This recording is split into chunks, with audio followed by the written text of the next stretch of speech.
This seems to be a disease of diet, of a high-fat diet. If I were a woman with breasts and I wanted to decrease my chances of getting breast cancer, I would get the fat out of my diet.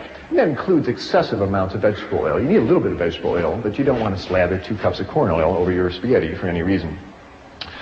Men are not spared the ravages of a high-fat diet either, because when a man eats lots of animal fats, those fats are turned into male hormones called androgens. And androgens stimulate the prostate gland to get big. In our society, when a man reaches 60 or 70 and his prostate gland gets big, his doctor puts his arm around the patient and says, well, George, that's just part of getting old, your prostate gland's getting big. No, it's not. That's 70 years of running androgen through that prostate gland. No wonder that gland gets big, and prostate cancer is the #1 killer of men. And if you compare countries of the world versus how much fat is eaten and how much men die of prostate cancer, sorts out just the same way. The more fat that is eaten in the country, the more the men die of prostate cancer. And again, it's a very rare disease in Thailand, where people eat rice and vegetables and traditional foods. So, animal fats. They clog you up, they make you fat, and they increase your risk for a number of types of cancers. There's 3 good reasons not to eat animal fats, and as I said, there's absolutely no reason to eat them ever. Now, I'm describing problems with eating animal flesh. They have too much fat, and that includes chicken and fish. Fish has a tremendous amount of fat and cholesterol in it, and chicken flesh is very fatty food. If you ever watch your mother make chicken soup, you ever see all that fat that rises up to the top there? Well, don't kid yourself that chicken is lean meat. It is not. There's just as much fat and cholesterol in chicken as there is in beef. Animal muscle is animal muscle, and when you eat it, it raises the level of fat in your blood, and you do not need it. There's another problem with eating animal flesh. It has too much protein. Now, when I was in medical school, I never heard the words too much protein. I thought the more protein, the better. Put them on a high-protein diet and make them strong. Tain't so. You better believe there's such a thing called too much protein, and most North Americans suffer from it. First of all, what is protein?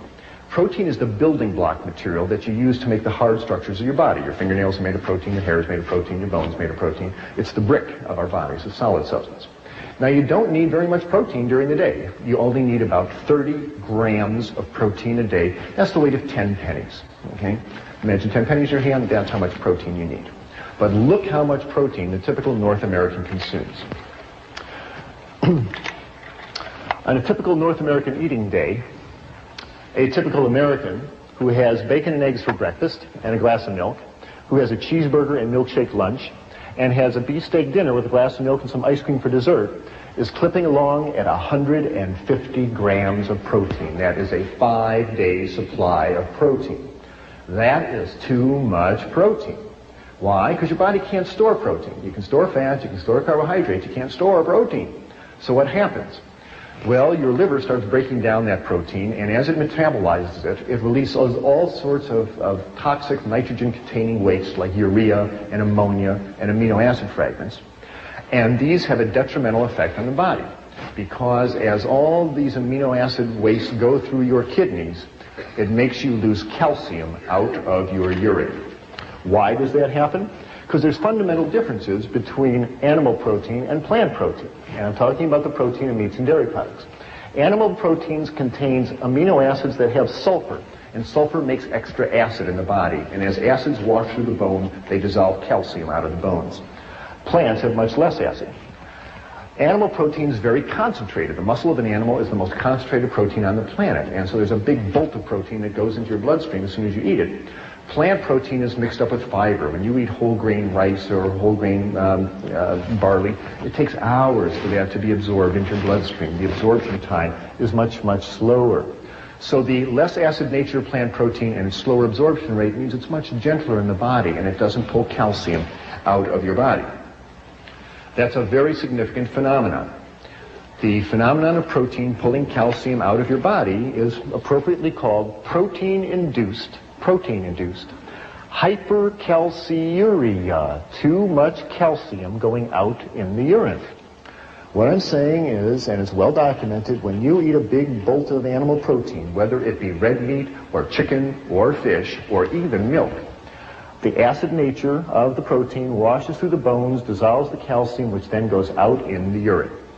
And what I'm telling you is that every time you eat a piece of chicken, every time you eat a piece of fish, ladies, for the next 3 or 4 hours, you urinate calcium out of your body down the toilet. And the investigators who documented this many times clearly say that high protein diets cause a negative calcium balance, even in the presence of more than adequate dietary calcium. Even if you are taking calcium tablets and drinking milk, protein is such a potent yanker-outer of calcium out of your body that you will not be able to keep up with the calcium loss.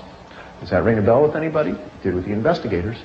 They said that osteoporosis, thin, crumbly bones that fracture easily, would seem to be an inevitable outcome of continued consumption of a high-protein diet.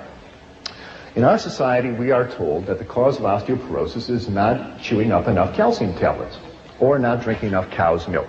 And you're really told to believe this. There's a lot of medical evidence that says this just is not so. And this was clearly shown, I feel, in a study that was released by Cornell University recently, done by Dr. Colin Campbell, where they investigated thousands of people in the Republic of China. And they found that in this country, essentially osteoporosis is unheard of. They don't get osteoporosis. And women make it into their 80s, having nursed 5 children, and they have nice, strong bones. And yet here is a country that consumes essentially no dairy products. The milk isn't available, the cows aren't available, the refrigeration isn't available. They get all their calcium out of grains and greens and fruits and vegetables, and they don't get osteoporosis because they are eating grains and vegetables, and it doesn't make them urinate out their calcium. But it's been clearly shown as the Chinese folks move to the cities, get more affluent, and start eating more meat in their diet, they start losing calcium, and then the osteoporosis appears.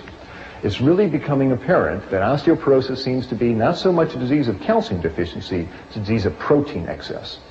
You see osteoporosis in the countries that consume the most protein. In the United States, in Scandinavia, in Europe, and in Australia. That's where you see osteoporosis. You don't see it in China, you don't see it in rural South America, you don't see it in rural Asia, where people are eating grains and vegetables.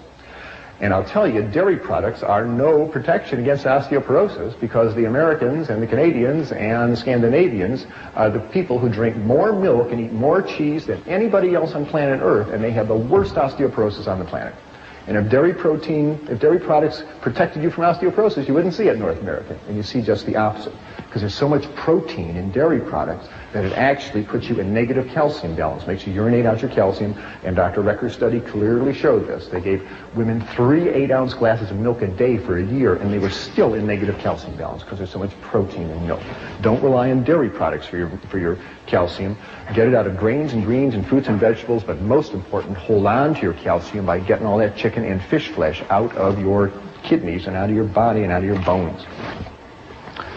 There's been studies comparing the bone density of vegetarian women versus meat-eating women, and clearly the vegetarian ladies hold on to their calcium better than the meat-eating women because they're not eating all that protein. The third problem with the North American diet, outside of having too much fat and too much protein, is that it has very little fiber in it. Plant fiber are the starches and sugars in plant foods that are not absorbed out of the intestine into the bloodstream. They stay in the intestine. They pass through the intestine. These plant fibers draw water into the intestine. They make for a nice soft fecal material, makes for nice normal bowel function. And very importantly, when meat is eaten, and the meat gets down to the colon, the large intestine, the bacteria in the large intestine break down the meat proteins and the bile acids that the liver secretes to digest them, breaks these substances down into cancer-causing substances, into carcinogens called benzopyrene and nitrosamine. And you smear these cancer-causing substances on the inside of your colon for 50 years, 60 years. What do you think is going to set off in there? President Reagan found out the hard way, as 60,000 North Americans do every year. They opened up his colon and found a big fungating cancer of the colon. This is essentially a disease of meat-eating people. You very rarely see this in vegetarian people because they're not smearing all that meat protein on the inside of their colon. Another good reason to consider eliminating animal products from your diet. You will substantially lower your risk of cancer of the colon. Numerous studies have now shown that. Why does all this happen? Good heavens, what a set of catastrophes to fall on you just because you want a cheeseburger for lunch. That doesn't seem fair, does it? Well, to me it seems pretty logical, because our digestive system simply is not that of a mountain lion. We are not carnivores, no matter how you look at it. In fact, if you compare the digestive system of